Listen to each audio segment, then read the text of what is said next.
মানুষ আমি তোমাদের করে উদ্দেশ্য করে বলছি, পশ্চাৎ নয়, আমার বাস্তব অভিজ্ঞতা থেকে বলছি, কথাগুলো আমাকে বলতেই হবে।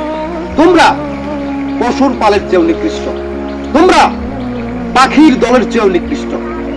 কেননা পশুর দল মিলেমিশে থাকতে ভালোবাসে, পাখির দল একান্তবদ্ধ ভাবে থাকতে ভালোবাসে, অথচ তোমরা মানুষ একজোট থাকতে ভালোবাসো না।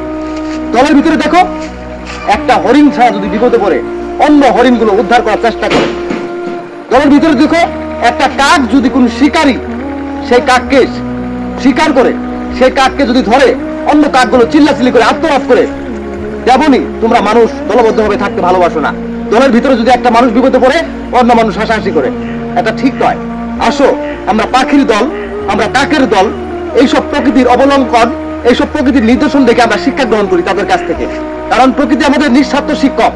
প্রকৃতি শিক্ষা দিচ্ছে এই কাকের দল থেকে, এই পাখির দল থেকে, এইসব থেকে আমরা শিক্ষা পাচ্ছি কি, আমাদের একত্রবদ্ধভাবে থাকতে হবে। তারা যেমন বিপদে পড়লে আরেকজনকে উদ্ধার করার চেষ্টা করে, আমরা কেউ সেটা পারবো না। আমরা মানুষ, সৃষ্টির সারাজীব। আমাদের একজন মানুষ বিপদে পড়লে অন্য মানুষকে উদ্ধার করতে হবে, একজনের সুখে সুখী হতে হবে, একজনের দুঃখে দুঃখী হতে হবে, এমনকি সবার জন্য সহমর্মিতা, সহানুভূতির হাত বাড়িয়ে দিতে হবে। সবাই ভালো থাকবেন, সুস্থ থাকবেন।